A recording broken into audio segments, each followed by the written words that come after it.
Alright, so we have Omar Morales versus Jonathan Pearce. So Jonathan Pearce has a 1 inch height advantage, but Omar Morales has a 2.5 inch reach advantage. Break down the strike out of these two. So for Omar Morales, on the feet, I believe he has a speed and a power advantage over Jonathan Pearce. Big speed advantage, probably a big power advantage as well. Omar Morales is more effective when he's pressing forward, which is probably not what Jonathan Pearce is going to let him do here, but I could also see it happening for sure. But when he's pressing forward, he's got a nice push jab. He uses that jab to get the opponents to back up. He likes the head kick when the opponent is on the retreat. He likes the 1-2, the 1-2 to the switch high kick. And for Jonathan Pearce, you know, he does keep those hands pretty low, so he does have to watch out for the head kicks of Omar Morales. I think that's what he caught Dong Yong Ma with, was a head kick, or a spinning back kick or something like that. But he does need to watch out for the kicks to the head. Omar Morales, lately he's been looking to counter or return quite a bit. Like returning or going 1-for-1, that's a tendency that guys who spar a lot have. Like they'll go with their offense and then they'll wait for their opponent to come back and then, they'll go 1-for-1 basically. But yeah, he likes the counter too. Jonathan Pearce has his hands nowhere near his chin, basically at all times, but especially when he's kicking, his hands just flare out to the side. And he will keep his head on center line at all times, chin in the air when he's throwing strikes. Yeah, he's got pretty shocking striking defense. But yeah, for Omar Morales, he's definitely the better party defensively. He's got good jab defense, good defense on the jab. He uses that slight tilt, slightly tilts his head back. He's got good reflexes, which helps him get away with this, but he has good timing, on the jab, so he's able to kind of lean back and avoid the jab. If opponents come back with a 1-2 or a 2-1-2 or 1-2-1, that could potentially catch him, but, for just the naked jab, which is generally what Jonathan Pearce throws, he's got good defense to that. When Omar's getting backed up, he'll look to feint to create space. So if you're Jonathan Pearce, you gotta be anticipating those feints, and you gotta not just back up just to give him space so he can get off the fence when you are trying to forward pressure him. But what Omar looks to do on the back foot is look for low calf kicks. He likes to attack low calf kicks when he faces an orthodox opponent, which I think, well, Jonathan Pearce switches, but when he's an orthodox, he doesn't check kicks at all. But yeah, Omar, he's been matched against southpaws a lot lately, so he hasn't been able to throw the low calf kicks that much, but if Jonathan Pearce comes out unorthodox at all, I think he's going to be attacking that low calf. Also, Omar likes those intercepting lead knees that he caught Shane Young with a few times. So when Shane Young was dipping or if he was overextending, he would come meet him with a lead knee, which was quite nice. For Jonathan Pearce, he's definitely not the most technical striker for sure. He's flat-footed, frequently switches his stance though. He likes to lead with the rear uppercut, which is a big no-no. It just leaves yourself so open. It's the most telegraphed punch of the game, and it just leaves yourself so open for a counter two, per se, of Omar Morales. Jonathan Pearce, he likes the push jab when the opponent's close in distance. He likes the 1-2. His looping punches are quite slow, super telegraphed. Yeah, just as I said, not the most technical, but he's mostly relying on grit really on the feet. He'll mix in the grappling as well, driving double. He does stick his neck out when he does shoot a double leg. Omar Morales, I think he has one guillotine on his record, so it's not a huge guillotine threat, but you just know he has it in his back pocket, so you just got to watch out for that.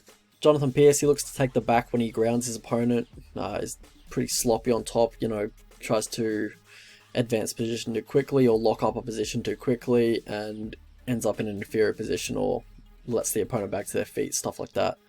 How these guys win fights, so for Jonathan Pearce, he pushes a solid pace, he's tough, he won't quit. And for Omar Morales, he's got good takedown defense. Relatively untested though, against a solid wrestler. Basically, he's only faced strikers in the UFC so far. His fundamentals look good though, he gets underhooks well, strong base as well. One thing he does do is take strikes very well. You won't get a big reaction from Omar Morales.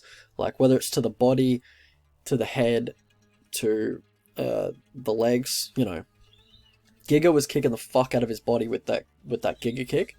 That felled Cub Swanson pretty easily. But he didn't react at all, he just kept marching forward. And shots to the head, he eats really well. Jonathan Pearce, he's got really bad striking defense. Just really bad striker defense, yeah. And for Omar Morales, he is a tad low volume. He is kind of reacting to what his opponents are going to give him. And if you're able to get in his head, like with taunts or stuff like that, he'll start looking for like a big right hand to knock you out, and that's about it. Like, he can, you know, it lets opponents get into his head. Like Giga, he just didn't really mix it up at all. He just tried to chase Giga, not really cutting any angles or anything like that. And yeah, just Giga just styled on him at the end of the day. Pass to victory for Jonathan Pearce. Set a pace, leg kicks as well, cage press, volume takedown approach, really. Like, just put a pace on him, really. Just that's your game plan normally. For Omar Morales, it's more technical, you know, advice, really. Don't let him pressure you when he, well, don't let him just like back you up constantly with feints and pressure. Look to, you know, get some respect, push him back a little bit. Look for the low calf kicks when he's in orthodox. Pearce, you know, he's pretty tough, but he's not going to be able to like Homer Simpson through low calf kicks. That's one thing you can't just take and keep coming forward and just kind of relying on your durability and stuff like that. It really just demobilizes you at the end of the day. Look for the counter 2. If Jonathan Pearce is leading with that rear uppercut, look for the counter 2, beat him there. You're going to beat him to the punch every time. Look for body, head with your roundhouse kicks when he's in southpaw, because his hands do drop to defend the body kicks. I've noticed that when he fights. Also, he just keeps his hands low in general, honestly. How is this fight going? So Omar said in an interview a while back with Danny Segura, he said, "Since I joined the UFC, I've felt really good in my debut against Dong Hyung Ma, but since then I wasn't able to feel my normal explosiveness, but I figured out what was happening to me and I've taken care of all those issues. So for this fight, I'm going to come out explosive like you've seen me in my previous fights." And I am interested to see that, because he has looked a little flat in his last few fights, but you know, if he's worked out all his issues, he should beat Jonathan Pearce pretty easily, honestly. I don't think Jonathan Pearce is UFC level. He's tough for sure, but skills-wise, I don't know. Like, Lozon hurt him bad on the feet with some seemingly innocuous punches, really. I honestly think the weight cut to 145 is going to catch up to him soon. Like, it's obviously a tough weight cut for him, like 6 foot at 145. Like, there's no other reason why he'd kick up that much of a fuss when his opponent missed weight. I'm talking about Mowgli. Because he knows how hard it was for him to make the weight. So I think that's why he's reacted like that last time. So yeah, this is what he said after Mowgli didn't make weight. So he said, "Unfortunately, my opponent came in at 5 pounds overweight. Fair enough. And our fight is off. I did my part by showing up and making weight, and I won't reward him by accepting a fight and giving away any advantage. I'm trying to be smart with my career, and I hope to get back in the cage soon." Also, Jonathan Pearce absorbs, yeah, 6 and like nearly 7 punches per minute. So maybe it'd be smart with your career going forward to maybe put those hands up a little bit and, you know, improve your strike and defense a little bit. So that's just my problem with that, what he said there. But yeah, he's going to be getting countered like fuck on the feet. Like, this is the biggest and the best striker he's faced in his career. It's basically going to be target practice for Omar on the feet. Pearce's path to victory is obviously just pressing forward, constant volume, but he's just going to be taking so much damage, man. I'm having trouble seeing how he's just not going to get battered in the early rounds. Like, he's probably going to get battered in round 3 as well. And getting beaten up drains your cardio, and most guys will stop marching forward. They'll start taking the back foot if they're just getting constantly beat up and caught on the entry. The output difference between these two is a little concerning, but I feel like Morales will adjust his work rate accordingly to what his opponent does give him, just in general. And Pearce is going to be giving him a lot of openings. So yeah, I think it won't be too much of a problem. Also, Morales trains at Sanford MMA, where they generally have pretty good game plans for, you know, like zombies like Jonathan Pearce. Don't see Pearce having too much success with the grappling. Maybe a few minutes or few periods of just like cage pushing, but I don't think he's going to get Morales down. The way Pearce wins fights is him being big and him having good cardio, basically. And I feel like those attributes are being matched to a solid extent by Omar Morales here. Pearce also seems to give up a lot of speed by having such a long frame for the weight class. Morales doesn't really have the same problem. He can still uphold his speed and his power even at the lower weight class. So I feel like Morales is just going to beat the shit out of him, honestly. But yeah, let's have a look at the betting lines.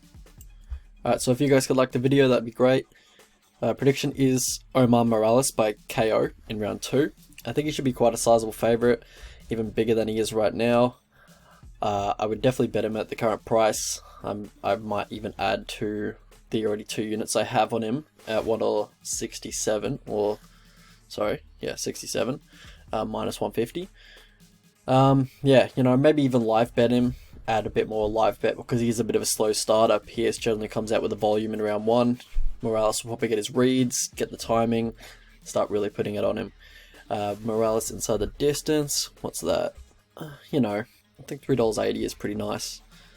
Yeah, I think $3.80 is well, plus 280 is pretty nice. But yeah, the money line is good enough. There's a good enough value for me, so I'm just gonna bet the money line probably, and yeah, should be a good fight.